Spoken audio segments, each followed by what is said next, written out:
Now then, you are very welcome along to another RTÉ Rugby podcast, episode 48 of this season. We have been going weekly on these podcasts since August. Plenty of meat left on the bone, though, for us to get through between now and pretty much July when Ireland are over in South Africa. This week, Bernard Jackman and Fiona Coghlan are here with me on the podcast. Lads, the clocks have gone forward. There's knockout rugby ahead of us in the air this weekend, and this is where the fun of the season really starts, Bernard, isn't it? Yeah, it's brilliant. It's kind of low key, to be honest, isn't it? The build up to the weekend's Champions Cup. I'm sure once teams are announced today and tomorrow, it'll start to pick up. Probably the fact that so many teams still left in it. It's probably next week when you'll see the real quality start to come true. But it was great to go from Six Nations back to a couple of quiet weeks to now Champions Cups, knockout rugby, and looking forward to it.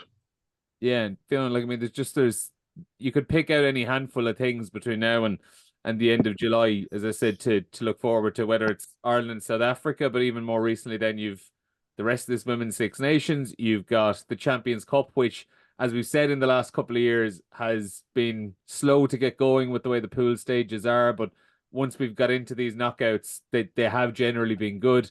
And then throw in the URC end, which we saw last season, gave us plenty of drama as well. Munster and Leinster still have to go down to South Africa as well for their tours. There's a lot ahead of us still between now and the end of July or end of June for the URC season, and then into July for the internationals. Yeah, and then you've the Olympics in the end of July as well. Yeah. So there's it's never ending with the rugby, but it's great. And like, it is great knockout stages of Champions Cup, the pool rounds. You give or take them sometimes, and even with this round of 16, there's a lot of repeat games of those pool games. But look, the fact that it's knockout now, that's when it gets exciting, and teams are putting out their best foot forward to see who's going to go and win this. Well, we'll dive straight into it because we have quite a bit to get through today between the Women's Six Nations and then the URC / Champions Cup review and preview. We'll talk Ireland 21, Italy 27 from Sunday, Fiona. I can see the look in your face as I mentioned it there. Such a deflating feeling afterwards on what was a record-breaking day and a great day, I suppose, off the pitch. A game that Ireland lost, but probably had enough chances to win 2 or 3 times over. Yeah, disappointing, frustrating. I think this was the game that they had to measure themselves on. I know they were looking at those 3 home games, but I thought this was the one that they had to win. Like, I think it gets harder against Scotland and Wales, but I thought this was going to be the one that could define them and that those improvements that we would have seen. So, look, really frustrating. And as you said, they had so much territory, so much possession, so much quick ruck ball, and just couldn't get over the line because of their own errors, really. In fairness, Italy scramble defence was very good and they took their opportunities well and showed all their experience on the pitch, but Ireland had opportunities to win that game. Yeah, like it feels, Bernard, it was very much a game that Ireland lost rather than Italy won. And I went back looking at it again this morning, and like, all the stats you look at are, if you had actually looked at the stats sheet, I would say, without looking at the final score, you probably would have had a very, very different idea of what way this game went. But ultimately, the one stat that jumped out: Ireland 28 handling errors, 17 turnovers conceded. That's the game there, isn't it? Yeah, and I think we didn't really see how poor our skill set was against France, because effectively we were defending for most of the game and we defended, pretty resiliently. But against Italy, obviously, it was a little bit easier to have possession or to get possession, and you could see that Ireland have more clarity in terms of how they want to play. Getting those big second rows running off 10 up the middle of the field, and decent shape to get out wide. But unfortunately, just our skill set wasn't good enough on the day. And look, it's not. I was in Thomond Park on Saturday night, and Munster's skill set was really poor. It's and they made a load of handling errors as well. So it can happen across all codes. But unfortunately for Ireland, that was an opportunity to get a very important win, and it was our handling errors in particular that let Italy off the hook, and now puts us puts us under pressure to try and get something else out of this season. I would agree with Fiona. On form, Wales and Scotland look slightly ahead of Italy, although I would say there's a lot more potential in this Irish team.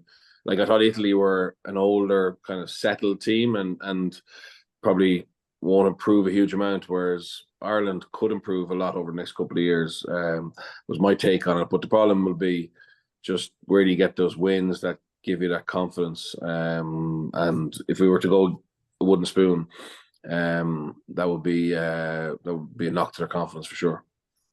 Yeah, and we saw it last year as well in Fiona, when like the confidence is it's a sliding scale, where when the confidence starts to get knocked out of you a little bit, it's harder to pick yourselves up. But like, even looking at those errors at the weekend, the amount of times where it was errors were compounded by more errors. And it wasn't just a case where someone was making a mistake and they would get back into the 22 and have a go. Like, there was the one that jumped out, obviously, was around 28 minutes in, where Ireland win a penalty in a pretty kickable position. They decide against going for the post. They head for the corner, and actually they tried to kick for the far corner of the pitch. Like, they were over to the right of the post and tried to hit the left touch line.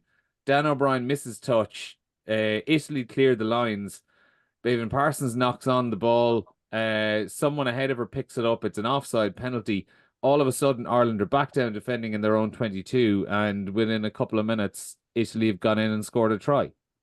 Yeah, it comes back to, I don't think anyone took control of that game. Like I said, they had so much possession, so much tempo and quick ball, but there was no control. They just seemed to just be going 100 miles an hour, but not being able to control going 100 miles an hour. At that point, when that penalty happened, I think Sam Monaghan was down injured, and the ref asked her what she wanted, and it seemed like she wasn't sure what she wanted, and Dan O'Brien didn't take control. That's in. It was on the 22, slightly to the right hand side of the post, really kickable, and there was just no one taking control of that situation. And it happened again in the second half. There was a kick a bit further out. I think it was probably 40 meters, but yeah, I think Nicole Fowley and Dan O'Brien had the legs to kick that, and they turned that down as well, as right in front of the post. So just that decision making around, they have no right to be going for corner when their line out isn't functioning well either. I know they scored a line out maul try, but in general, their line out in the 70s, they lost 2 in Italy's half in the 70th and 75th minute, I think.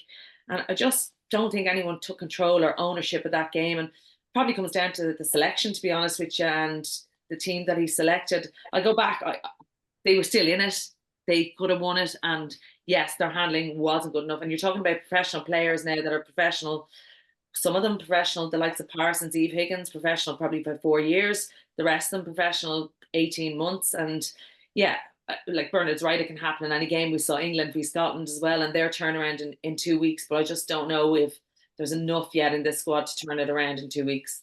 Yeah, and the selection stuff then, Fiona, was the big thing last week, where you had Grace Moore coming into the back row and Adele McMahon was dropped. And then in the back line, Enya Breen started over Aoife Dalton, who came on in the second half and did quite well again when she came on. On Breen, for example, she was someone we spoke, like ourselves and Philip Doyle spoke about on the podcast last week, and we mentioned that, you know, she is an option at some stage in the championship because she had the extra kicking option as well. And when she was selected, I think we probably all thought that she was going to be leaned on a bit more in the kicking game, but when you look back at it, she only kicked the ball twice over her whatever 60 plus minutes, and you kind of wonder, if you're making a kind of a horses for courses selection like that, you kind of need to cut your cloth to fit it. Yeah, look, I still think they got territory, so I don't think that was a big thing. But like, having not played a game of rugby in a year at any level, to come straight back into international, when Aoife Dalton had played, I thought, extremely well the previous week and didn't deserve to be dropped. So putting her straight in there starting, I thought was a bit strange. Adele McMahon going completely out of the 23 in terms of, that's your co-captain. Sam Monaghan hasn't played a game since January, coming back from a really bad concussion.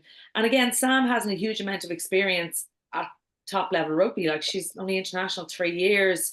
Even before that, you know, she was playing in 3rd division in England, stepped up to Wasps, and then obviously moved to Gloucester, and is a phenomenal player and had a great game. But just in terms of decision making, I thought that was a strange one. And then similarly, Hannah O'Connor, who played well last week, gone out of the 23, to put 2 novices on your bench, no back row cover, 2 novice second rows who've moved from the backs into the second row on your bench. I just thought it was a little bit naive in terms of selection.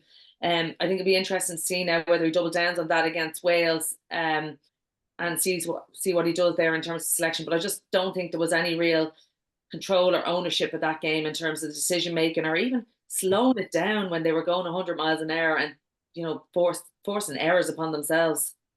And like, that's it as well then, Bernard, like as a coach, where you're trying to figure out when's the right opportunity. Well, even trying to allow the players obviously to make those decisions on the pitch about when is the right time to go wide. And I think probably part of the frustration was when Ireland were playing direct and were getting the ball into the hands of Aoife Wafer or Sam Monaghan, they were fairly consistently getting over the gain line and actually making dents in the Italian attack. And it was just probably either when they were going wide, there were handling errors, but also as well, maybe on a handful of times, there were just bad decisions about when to go wide. Like there was a crossfield kick in the first half that never really looked on. And sometimes it was just forcing it when maybe a few more tighter phases would probably have sucked in the defense a little bit more and opened up those channels.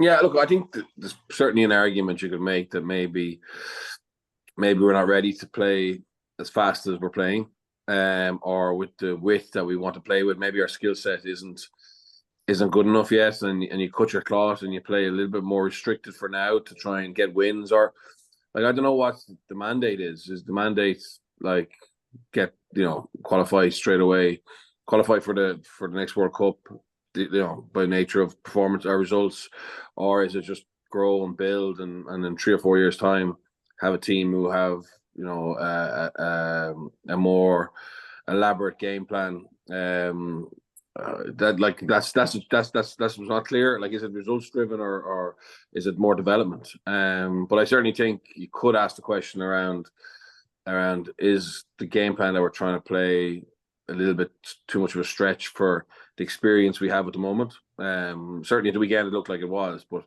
you know, it'd be more interesting, I suppose, over the course of the whole tournament as a whole, if we can actually execute. Obviously he feels that training and stuff we can, but under the pressure of a Six Nations match, we fell short, to be fair.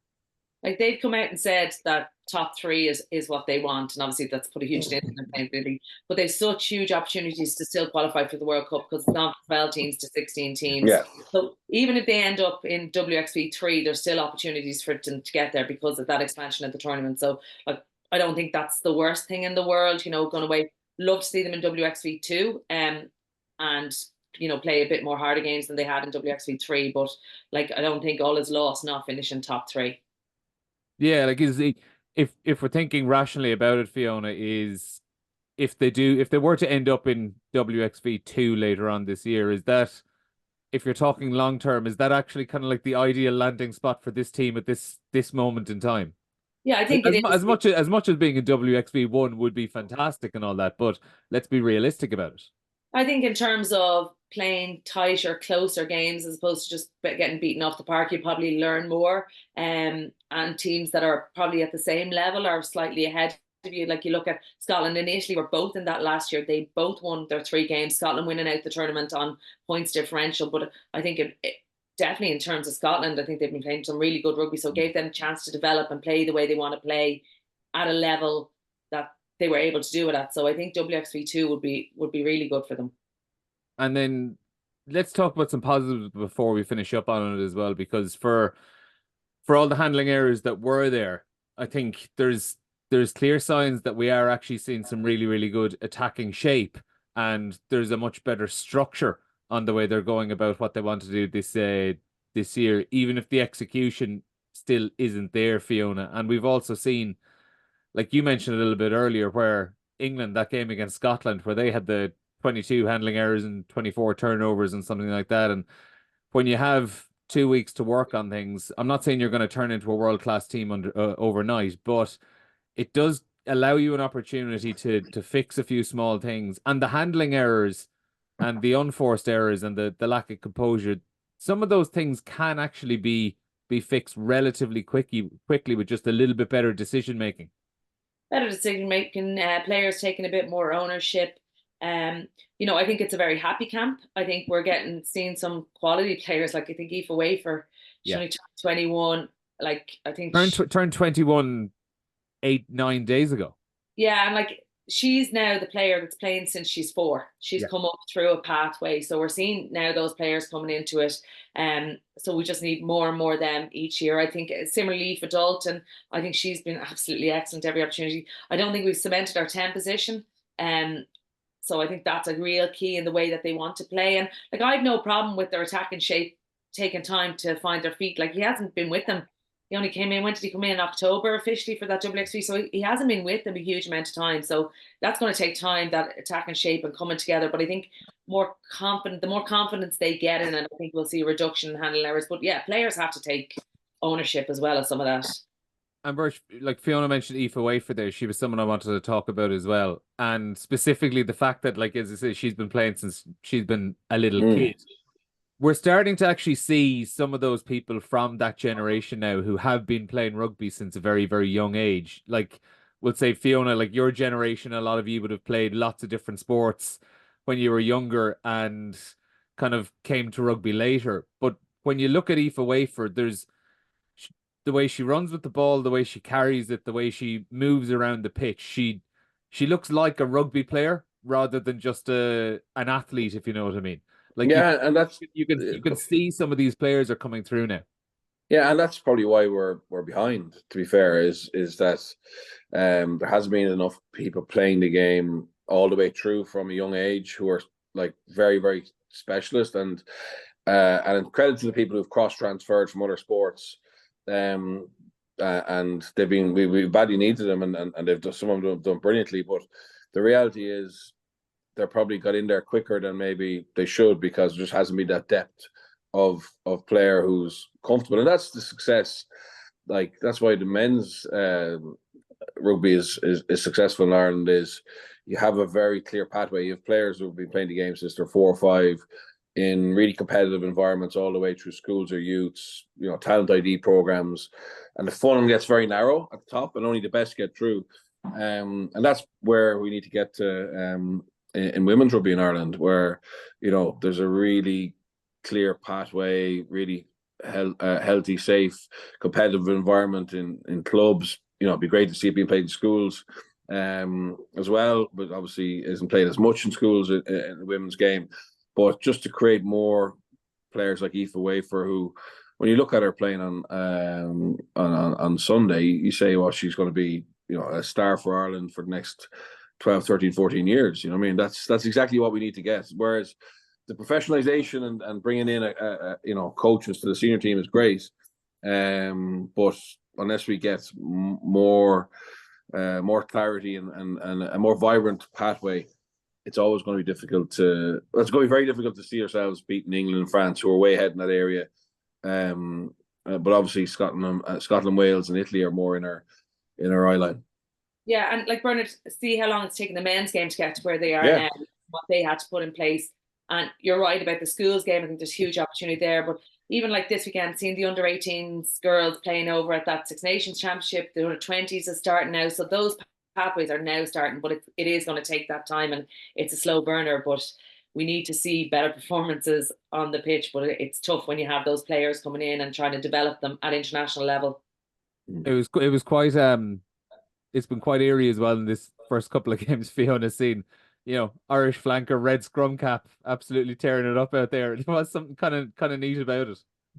Look, I just want to clear, yeah, but Claire Malloy as well. I think she models a lot of what Claire Malloy did and Claire Malloy was probably ahead of her time when she was playing the Irish women's team. And like the injury that she came back from, the Wafer came back, she ruptured her hamstring as well, and just her recovery from that, her diligence about it, and it's great to see her back and what she's going to bring to the team for the next number of years.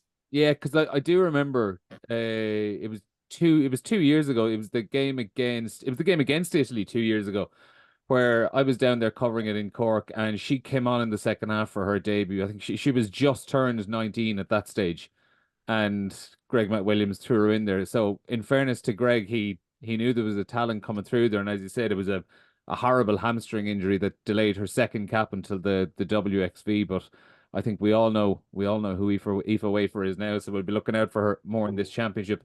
We'll move it on though to the provinces, and we'll start with Leinster. They were up on Friday night, beat the Bulls 47-17 at the RDS. They host the Leicester Tigers in the Investec Champions Cup on Saturday evening.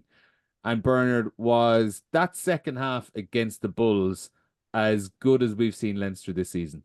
Yeah, I thought they were ruthless, because I actually think their attack at times hasn't been anywhere near as fluid as it was under Lancaster. But we all know they've been focusing mainly on their defence and their kicking game and their physicality. But against the Bulls, it was just their ability to capitalise on any mistakes or weakness in the Bulls' defence and score very quickly, like 7 tries, some of the offloading, some of the support play, and the speed at which they played at. Like the Bulls were out on their feet the last 20 minutes, having had a very good first half, and obviously their scrum was a big weapon. They just didn't really get any change out of their kicking game, and I thought Rob Russell in particular was excellent in everything he did, but particularly in terms of his high ball work and tidying up any scraps. So big step forward for him, even though he's been excellent. But that was just another step forward in terms of the quality of opposition he was up against. And when Jimmy O'Brien comes back, I think it's not a clear choice around the wing spot. I think Rob Russell has laid down a pretty impressive marker. And Leinster, obviously, the bench they had was very strong when they came on, and that was the big difference in the end. Just the power that Leo was able to use off the bench, I thought was exceptional, and puts him in really good stead for. No one's really worried about Leicester. I mean, the consensus is that Leinster will be through, and it'll be La Rochelle, and that's the game that Leinster need to watch out for. But I can see why. In fairness, like a good chunk of that and a good reasoning for that is Leinster have beaten them 3 times in the last 24 months, and each of those games have been relatively comfortable. No, I'm not worried about them either, but I'm just saying it's just no, I'm not. It's just it's kind of. And even more so because they were so good against the Bulls. I think the only really worry for Leinster was first game back, what the first game would look like, or second game would look like with their internationals, reintegrating them, and I think that's gone very well, and they'll build nicely for this week and get through it. And this season, it's I know next year they'll have RG Snyman and they'll have a new tight head, but you really have to try and win. They will try, but you nearly have to close out Europe this year, I think. Yeah, like we're not going to write off any English team after what England did to Ireland, but I think the fact that they're coming here as well, I think. You can't see it based on Leicester's performances, even in the Premiership, that they're going to cause too much trouble to Leinster.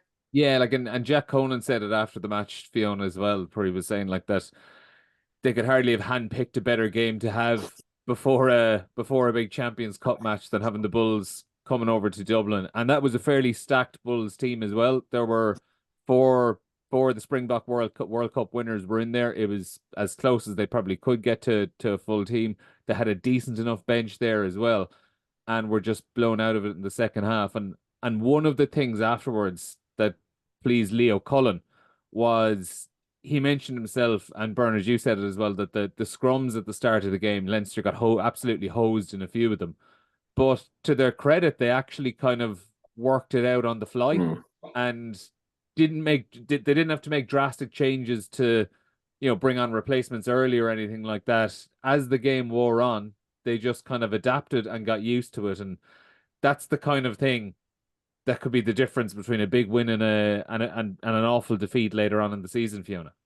Yeah, like it was 3 penalties in the first 12 minutes for the scrum, and they found a way to fix it. It was like they worked out the gap that they wanted and got the ref back on their side, who obviously had gone against them for those first 3. So yeah, being able to fix things on the fly is really important. I'm still not sure about Leinster's scrum if they come up against the La Rochelles or whatever again, but the fact that they're fixing problems on the pitch is what coaches want to see. They give it to the players when they're on the pitch, and it's over to them to try and sort it out. For for as good as they were in the second half, though, Bernard, were they lucky they did it with 15 players on the pitch? Yeah, no doubt. I think Luke McGrath got away with it. Well, for me, it was a red card. Just a very reckless challenge. So unlike him. He's obviously a very tough, competitive player, but I don't know what was going through his mind when he was chasing across there, when it was pretty obvious Aronson was going to score. And you obviously want to make him have to put it down and finish it. But I just thought his body angle, the lack of a real clear wrap was pretty reckless, and obviously head on head. So, I thought that should have been red. There's been a bit of a trend over the last 3 or 4 weeks to kind of go to yellow more than red. And look, I'm not obsessed with red cards, whatever. But I think that when there's no bunker system, the TMO and the referee need to take responsibility for that decision. And if there is a reckless head-high contact, well, then it's red. It's red. I don't see any real mitigating factors on that. Aronson wasn't trying to step at the last minute. So for me, the tackler is the one responsible there. So 12-11, the score was. Look at the way the second half unfolded, and Leinster's power off the bench. It wasn't going to change the result. But I think when you take that and you take the ruling out of the try, second half, when Aronson himself was actually, fly kicked Ross Byrne. And I think that the Bulls certainly would feel, or you could feel, that was a bit of hometown decisions on both those. I think there's the fly hack against Ross Byrne. If that's not a try, it's not even a penalty. They're not even looking at it. I think Ross milked it a bit, and in fairness, as he tends to do. But yeah, just a couple of little things there. Didn't cause the results to be different in any way, but certainly shows the advantage of playing at home. Yeah, and Jake White was fairly gracious in defeat, in fairness, afterwards as well. He was asked about the yellow / potential red card decision, and he kind of just said, well, he didn't think it made much of a difference. He said Leinster are by a mile the better team, so fair play to him for that. Final point on Leinster then, Fiona. Harry Byrne, are we starting to see him kick on a little bit now? Oh, look, I think so. I think that was one of his best performances. I think he's obviously come back from Six Nations and having some time with the national squad, and he's definitely we're seeing what he is capable of. He had such a bad run of injury as well. He never had consistent a run of games or a run of form either. So he's actually finally getting that now. So, I think he controlled it really well at the weekend. I think the interesting thing is who goes next. Who goes against Leicester? I genuinely don't know. You would think the week out before Champions Cup they start Harry. So is he the one to take them into that Champions Cup round 16, or do they revert back to Ross again, who's been steady for them but hasn't gotten them over the line when needed in those finals? So I think that's going to be a key decision for the Leinster coaches to make about who starts the game. Who are you picking?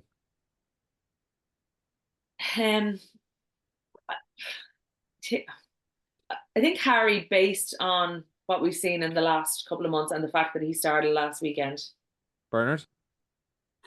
I really thought Harry was excellent. His best game I've seen him play for Leinster in terms of the overall package. But I left the game thinking it was going to be Ross because I still think he's number one. But I'm wondering, do Leinster think that they can beat Leicester, and it would be a massive game for Harry's development. But I think push comes to shove, will go for us. Okay, we'll see how it goes. I see what you're thinking there in terms of giving him more game time at a higher level, but then they need to be prepared for La Rochelle or Storm. Yeah. Do you not have your path cleared of who you want going in those games? So because Ross hasn't played a lot of rugby in the last few months as well. Yeah, he hasn't come back from injury as strong. He hasn't had a good run of it.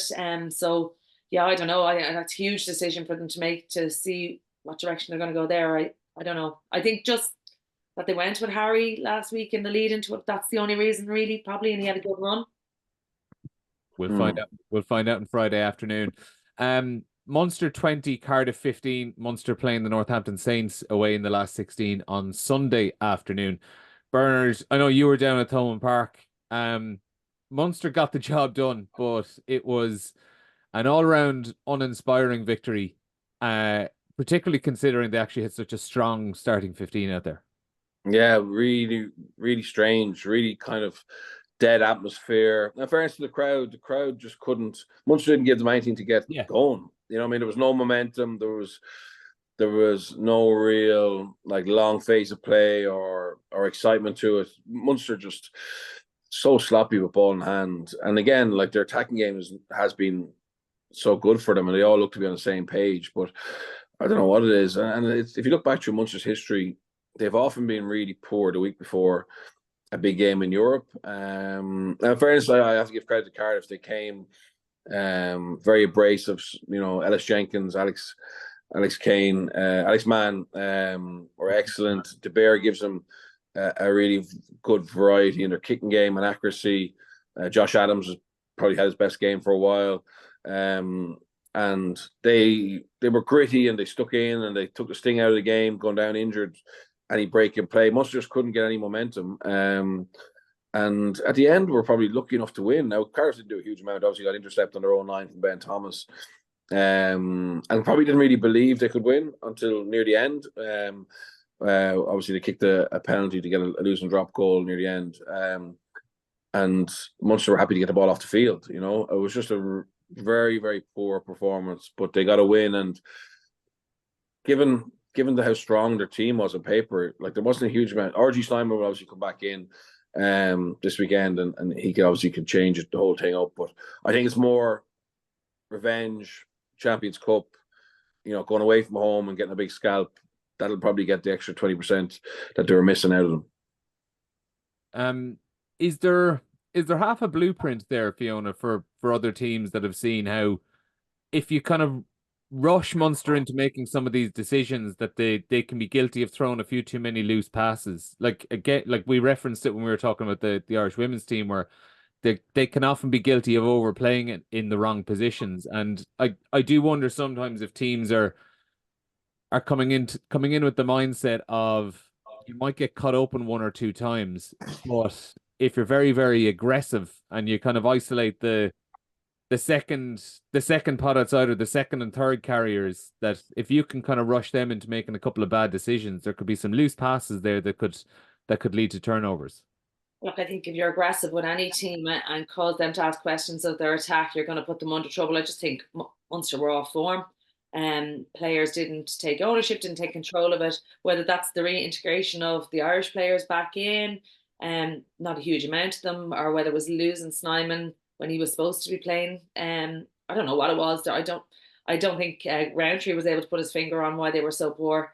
But yeah, I think Bernard's right. I think they'll step it up this week going away to Northampton. And, you know, that's Northampton are flying high at the moment and in the Premiership. And they've spoken a lot about how important this Champions Cup is for them, and to, I suppose, state how good they could be in Europe with some of their performances. So, you know, and that game when Northampton went to Thomond Park, like they were down to 13 players for 8 minutes, and, you know, Munster took the lead but not been able to close out the game. But I think it was because Northampton are actually quite good at the moment. Yeah, they are. And what will Munster have learned from that game back in January, where, again, like, I mean, Northampton, fair play to them, pulled off an absolutely cracking victory. But if you're a Munster supporter or a Munster player, you're looking back at that game in January as one you should have won. Should have won because they were down 14 for most of the game and 13 for those 8 minutes. But I suppose it's about when you do get up on them that you have to hammer it home. You can't let them get back in with cheap penalties or giving them cheap pitch position as well. So, like, I think Munster will embrace it. They always embrace these knockout games, and, you know, history has shown that they've come out the right side of it a number of times. But I think Snyman is going to be huge, whether he's in or out. There's still talk of that illness. It's not injury, it's illness. So hopefully he'll be available for them, because he will make a huge difference. I did see Bernard, like we talk about Munster often bring themselves up for these sort of occasions. I did see a headline from one of the Northampton players today saying, there's no way Munster are going to be as up for this game as we are in Northampton. And I just thought, I've seen this one before. Yeah, no, I look at it. Sometimes for younger players, they forget what Munster have done sometimes in Europe, you know, maybe, and it's going back 25 years. and they've always been able to find. Sorry, not always. They've often been able to find the extra bit of motivation or doggedness to get a scalp that potentially on paper they don't deserve to. But like that, they're trying to get away from that to a certain extent. They're trying to be more consistent. You know what I mean? Week in, week out team. Obviously, winning the URC last year was a positive. And it's a test for them. I mean, my memory of that game in Thomond Park, we worked it for RTÉ, I think, is that Munster just turned down shots at goal and kept going to the corner and just being wasteful. You know, when the game was there. And this is a knockout rugby, so I wouldn't see. I thought Crowley kicked well on Saturday night. I would see territory, good defence, and taking your points would be a mindset change, which doesn't really happen in the Premiership. Some of the scores in the Premiership for the last 6-7 months have been crazy, 40 points to 36, etc. So it's Cup rugby now, and Munster are the masters of that. So that for me, that could be the ace they have to play. Yeah, and like we also saw last year that they've shown before they can time a run. Peak a little bit later in the season. The final thing on it though, is there any sense you think that some of the off-field stuff this season has just kind of affected them on the pitch, whether it's Peter O'Mahony's kind of ongoing contract situation, even like RG Snyman's stuff happening over Christmas, that there's just been like things like Joey Carberry leaving. There's been a lot of ins and outs and stories of ins and outs and uncertainty over what's happening. Does that often bleed itself onto the pitch, or do we kind of overread those things from? No, I look at the rumor mill. The rumor mill is that it's not a very happy camp, to be fair. And that was all the talk before the match on Saturday night. But there's a job to be done. And look at professional rugby is still in a very mixed place. There's the majority of clubs are going through that transition of stalwarts leaving, contract situations being up in the air, etc. So Munster aren't unique in that. And when you see a performance like Saturday night, the Frisch thing as well, like Antoine Frisch, yes. There's another example there. And that's no one's fault. It's not blame. It's just certain teams go through that at certain times. But that's certainly been the rumors coming out of camp that it's not a great place, not a great environment at the moment. But I can understand why. You know what I mean? I can understand why. But more importantly, you'd like to see a big performance this weekend to show that it hasn't taken from the goal, which is to win for Munster. Yeah, and actually before I move on to Ulster and Connacht, who's going to win on Sunday, Munster or Northampton? Munster for me. I just find it hard to write off Munster and knockout rugby. They're like the Germans. Yeah, just Northampton are going so well. Beautifully in last week, obviously got hammered the week before. Oh, my heart is saying Munster, so I'm going to go with my heart. Right. We'll move on to Ulster because it just kind of leads in from what you were saying, Bernard, of the off-pitch stuff affecting what's happening on the pitch, and no team has had more off-field stuff going on than Ulster in the last couple of months. Beaten again at the weekend, but got out of Cape Town with a losing bonus point, which could be fairly valuable come the end of the season. They've got Montpellier away, like another away game. Talk about a difficult start for Richie Murphy coming in there. Another away game, this time in the Challenge Cup against Montpellier. And just, it's about getting through these next couple of weeks to the point where they have 3 fairly winnable games and you see 2 of those at home. But looking straight away at this game against Montpellier, like what's Ulster's ceiling in this competition, do you think? I think they can win it. I think they can beat Montpellier this weekend. Montpellier have zero interest in this Challenge Cup. They're in which is ideal. On paper, it's a very hard fixture, the Montpellier of old, but Montpellier are, unfortunately for them, dragged into a dogfight to avoid a playoff. So they were looking over their shoulder at that. They lost at home last weekend to Stade Francais 12-10. And the Challenge Cup isn't like they want to be winning top 14s or European Cups. I mean, that's where they see themselves. Whereas the Challenge Cup for Ulster and for Richie Murphy would be a brilliant tonic to what's been a very obviously difficult season. So I think Ulster will get a lot of heart out of how to play against Stormers. That was a big ask. We know Stormers have a lot of quality, and Ulster for long periods looked like they could win that game. And Ulster don't have a brilliant squad. It's going to take a long time. It's going to take longer for Richie to really put his stamp on it.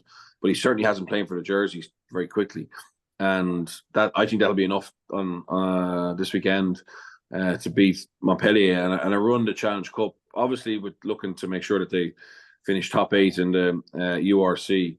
But it could just change the whole mood up in Ravenhill.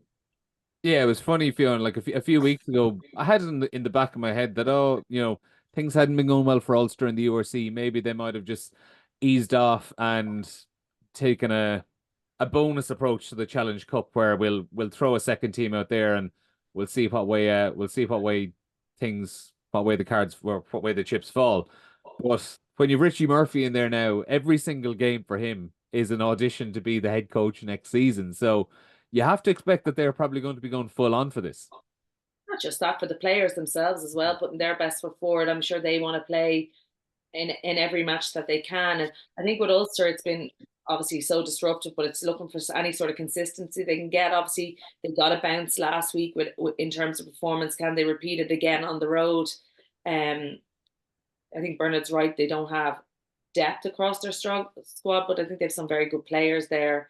They have the bones of a good squad. And I don't know, Bernard, like, would Montpellier not play their strongest team at home, or just that they just won't perform? Or no, I don't think they'll go totally the strongest. So normally, like, the fans would even realise and understand that top 14 is a priority. So I'd say it'll be a mixed selection.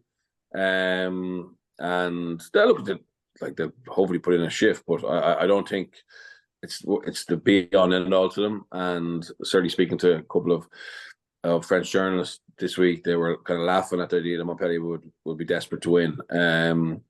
And yeah, I'm not sure how they'll select, but they might start. I look to get some of the frontliners off early, but it'll just be very much focused on the next round of top 14. Like they were dead and buried. If you could be dead and buried in October, they had a horrendous start. They sacked Richard Cockrell and the coaching staff.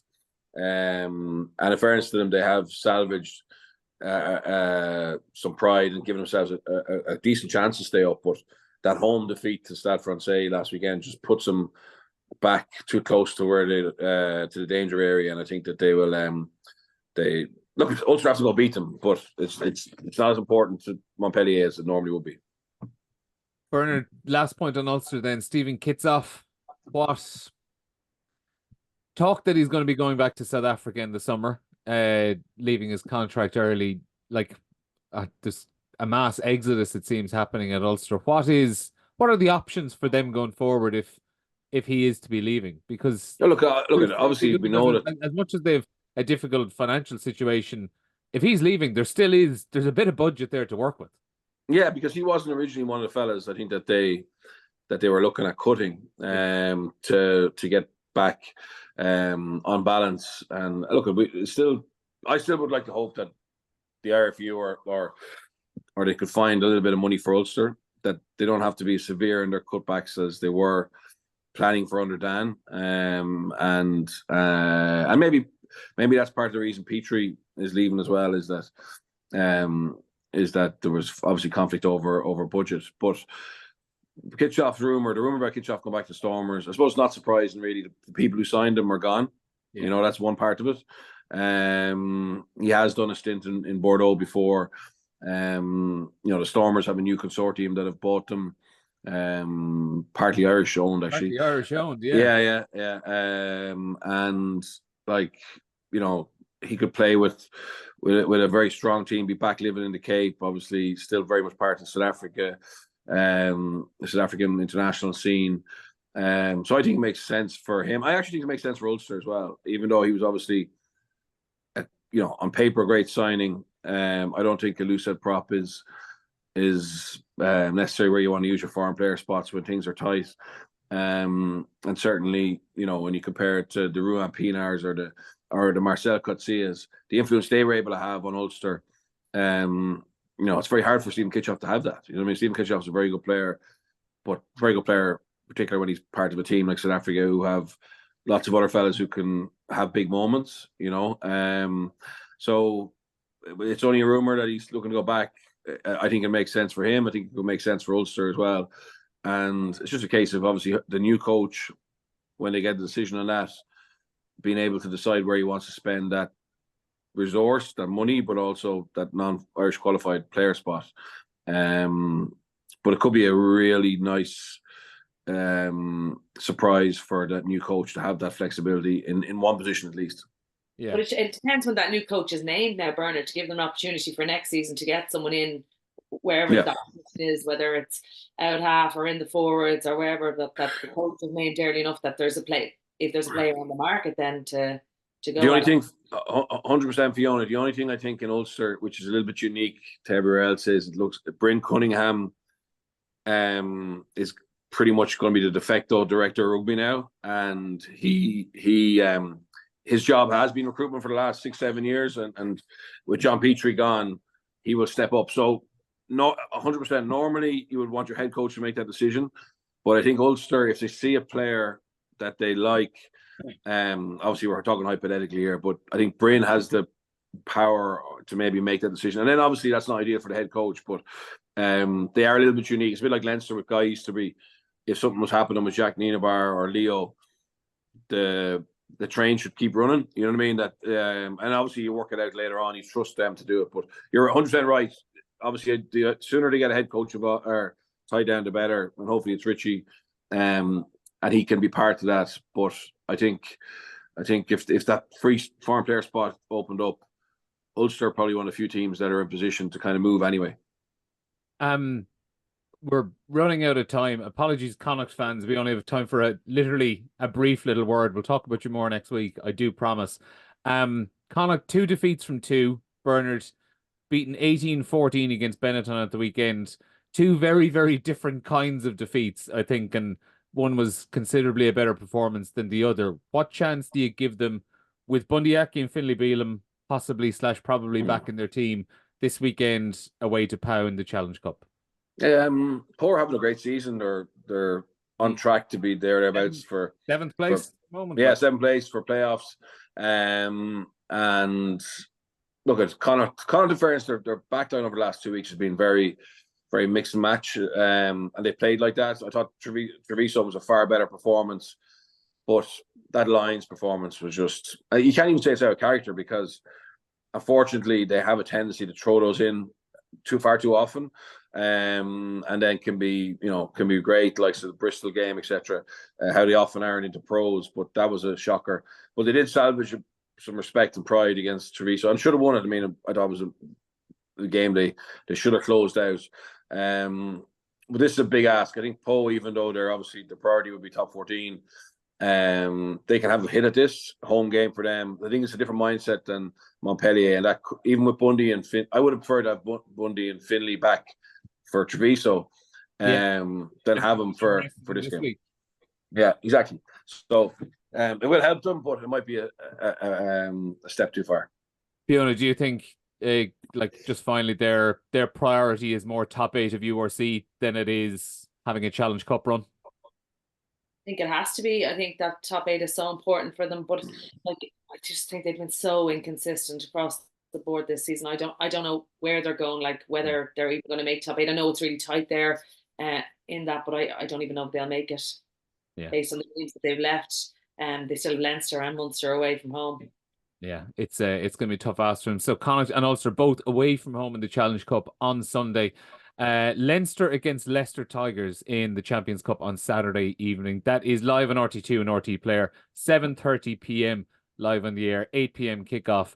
And you can follow a live blog as well on rt.ie/sport. Bernard, Fiona, it's been a pleasure as always. Thanks a million for joining us on the podcast, and we'll speak to you again soon. See you soon.